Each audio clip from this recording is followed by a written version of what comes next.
playing here and playing week in, week out has just made me happier, made me more confident on a rugby pitch, and it's just gone onto the pitch on a Sunday now, and I just want to like show that to everyone and how good I can be as a player. So I want to just go back to the Super League, so we kind of both aligned. So yeah, Phoenix there. Yeah, you hear a bit of that as well every time.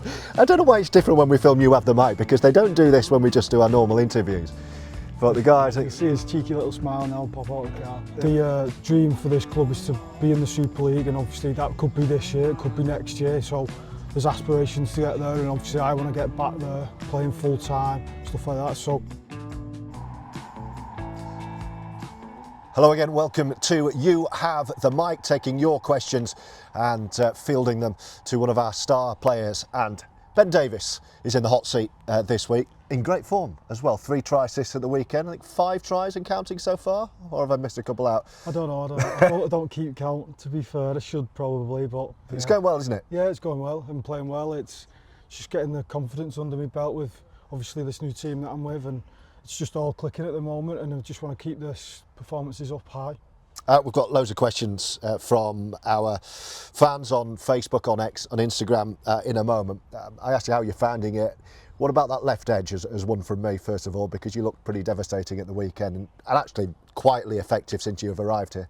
Yeah, we just clicked. Everything clicked, me, Dicko, and obviously Tash. We all just clicked well, and obviously we got Drinky pulling the strings, so it all just was like, just worked well, and it was good. Yeah, I think whatever edge you're on, you kind of have this like movement that no one knows, so no one understands, but it just clicked that day, and it all worked out well. 3 wins in a row heading into Bradford, and we hope to see as many of you guys at Odsal on Friday night. Huge game, 3rd and 4th in the Betfred Championship. Right then, Ben's agreed to field some of your questions, so let's fire them at them in no particular order.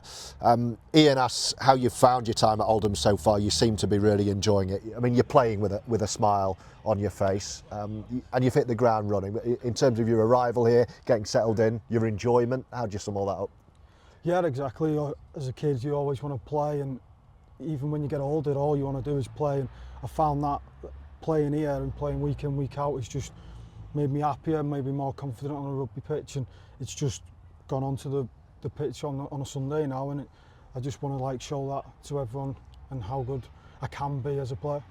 And that comes from your departure from St Helens. Let's just touch on that. Gaz asks, when you heard of Oldham being interested, how long did it take you to decide to leave Saints, and what made you ultimately make that decision? I know it was a really big decision for you, wasn't it, coming through as you did at Saints? I think if things had been different, you probably wouldn't have wanted to leave. You tell me, but I know that was a big moment. When we spoke, you wanted to make sure it was done right as well. You wanted to speak to your teammates and get it all sorted. Yeah, obviously I'd been there for 6.5 years. I had come from the reserves, so I had quite a bit of a story through COVID and stuff like that, so it was just a tough time, and towards the end of my career I wasn't playing enough and I wasn't performing at the highest of levels, and it wasn't good for both parties really, and it just kind of I had the opportunity to come here, play. Longy and Fordy both said you will play every week, and it was just a bit more of a confidence boost for me as a player to know that you wanted, and obviously the dream for this club is to be in the Super League, and obviously that could be this year, it could be next year, so there's aspirations to get there, and obviously I want to get back there, playing full time, stuff like that, so the opportunity to come to Oldham was just do it kind of thing. Yeah. So your ambitions aligned. Mike Ford just out of shot, Sean's in his little office as well, but your ambition kind of aligned with what you were hearing from the right people. Yeah, exactly, so them two were pushing that they want to get into Super League, and obviously I wanted to go back to the Super League, so we kind of both aligned, so yeah, Phoenix there. Yeah, you hear a bit of that as well every time. I don't know why it's different when we film You Have the Mic, because they don't do this when we just do our normal interviews. But the guys... You can see his cheeky little smile now pop out of the car. Who is it? It's Phoenix. Oh, it's Phoenix, was it? Probably beeping the horn by mistake. Yeah, Riley Dean just getting out of his car. Mo's here as well. NJ asks how hard it was to adjust to the speed difference in the Championship from Super League. I don't know, how have you found that shift? Obviously you've come from a kind of full-time environment into part-time, which is a change. Josh Drinkwater spoke a lot about that as well, being a key adjustment off the field. But in terms of how the game is played, you've come out of a St Helens team into an Oldham team. So how have you found that difference? The speed's pretty similar. Obviously, Saints do more things at a higher pace, but obviously the Championship's all about size. So the calibre of players I'm coming up against sometimes are bigger, different body shapes, so they're a bit more powerful maybe than Super League, whereas Super League they're a bit more agile, quicker, faster. So it's just a bit different to get used to, but you, as a player, you just have to adapt. Kean, on the similar theme, asked about adjusting to the Oldham style of play, which made me think, what is the Oldham style of play? You've been here a couple of months or so. What would you, if I was to ask you, what's the Oldham style of play? Would you know what it was? No, not really. It's off the cuff a lot of the time, sometimes it's off the cuff, sometimes it's frantic, but sometimes it's methodical. Yeah. So like you can just get through sets and grind teams down, but sometimes, like you see in one of the tries off the kick-off on the weekend, Farnsey offloaded it first play, and then everyone was just kind of giddy to get on the ball and make meters kind of thing. So it's also that freedom that Longy gives you. If you feel like something's going to go right, do it kind of thing. Yeah. So it's tough to put down what Oldham is attacking wise and playing, but yeah, it's a bit frantic and a bit just rugby kind of thing. Thriving in chaos. Yeah. Quite a few people asking how you became so good under the high ball.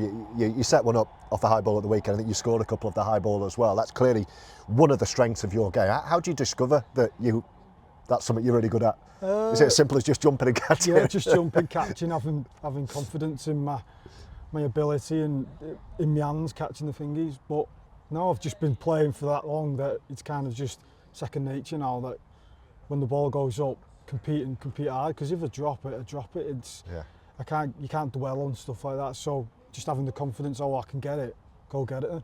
A few people asking some more left field questions.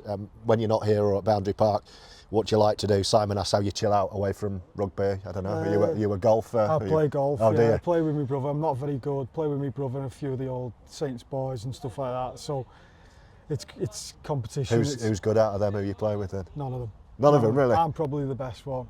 Jake Wingfield's all right. He can play a little bit, but he's got like clubs that have fitted him, and wow. Yeah, he's put a bit more cash into it than I have. So have you played with Drinkwater yet? I know he plays a bit. But he does nothing in the day, so he's got all the time in the world. I need to play golf and get good at golf. Luckily, he's just out of earshot at the moment. Lauren asks, did you watch rugby growing up? You know, a lot of people are born into rugby and it's in the blood, and a lot of people just discover it. Yeah. Which one were you? I was born into it. Grandad played rugby union. Other granddad played professionally rugby. He played for Salford and Huyton and Witnesses teams. And my dad played, so it was just kind of, when you get 5, you're going to play kind of thing. Here's a ball. Yeah, here's a ball and play, but I enjoyed it straight away. I was blessed and that my mum and dad allowed me to play every sport, so yeah, I just kind of fell in love with rugby though in the end. So who were your heroes? Who were your icons? Who did you want to be when you went out throwing the ball about? Who did you pretend to be? I don't know, my dad. Is that weird to say? Nice. I just kind of thought, yeah, my dad and my granddads, they played, so I kind of just watched, like, not watched them, but kind of just thought how they would play kind of thing. So it was never really like, I'd always went to grand finals, and obviously you have like the Keith Seniors and people like that, but if I was to pick a player, it'd be Mark Percival, because he's Widnesian like me, so, and he was at Saints when I come up there. So he's not aged, has he, since? No. If he had to pick a player, it'd be Mark, but I'd probably just say my family was the one that drove me to play, really. Great answer. Just a few more, and we'll let you go and join in some of the mischief over there. Alfie, on a similar theme, asked if you could play right now with any player in the world. If you had the power of being Mike Ford and with a blank checkbook, and you could bring anyone here to play in this team. Can I bring James Roby out of retirement? Yeah, I saw him on Friday at St Helens. He's not aged either. He could still play, couldn't he? Yeah, Robes was... What made him so good when you were in the team with him? I don't know. He was just, as soon as he stepped foot on the pitch, he was just a machine, and he just carried on. He'd come off after a 79-minute stint at when he was coming up towards retirement and he didn't even break a sweat, so I'd bring him back. Yeah. Okay, a couple more. Jack wants to know, what's your current moment of the season overall? Hopefully the highlight we haven't seen it yet. Yeah. But if you had to pick one now, if the season ended tomorrow, what's been the best part so far? My first try. It's Yeah. always nice to get a first try for a new club, show people like what you can do. It wasn't the prettiest of tries, but his first try and it showed people, he's come to play kind of thing. Our training assistant Sam Doyle, he's just over there, he's kicking balls about as well. He sent you a very nice message about how humble you are and what a talent you are. He's interested in your background. If it hadn't been rugby, what path might have you ended up going down if this wasn't an option? I don't know, probably a tradie or something like that. Like, obviously rugby's a bit tough and a bit of a grind, so I'd probably do one of them. I'm at college now doing gas engineering. Oh yeah. So yeah, that's probably what I'll do at the end of my rugby career while doing this part-time, so I'd probably be a trader, yeah. How's that going then? I didn't know you were doing that. Yeah, it's going good. I've been doing it from the start of the year. I was blessed with Paul Johnson, I don't know if you know what I'm saying. He kind of helped persuade me to go back to college and do something that I wanted, so I've found the college in Hybrid in Bootle, so they've kind of accepted me when I couldn't go when I was full-time, but yeah, enjoying it. And HMS from St Helens, they've kind of going to sort out my work experience, so Brilliant. Hopefully it goes well and hopefully I can get it done and get it passed. Love that. And one more before everything starts kicking off around us, Andy, and be very careful what you answer this, is would you recommend Oldham to other players? If you were head of recruitment here, what would you be saying to potential signings for next year about this place? The captain's lurking in the background within earshot, by the way. I'd obviously persuade people to come here. It's an aspiring club and we want to go to the Super League, so the more the merrier kind of thing. The higher quality players, the better it is. We're going to leave it there because Josh Drinkwater and Jordan Taylor are here now. Yeah. Thank you for your time, my Cheers, friend. thank you. That's Ben Davies on You Have the Mic.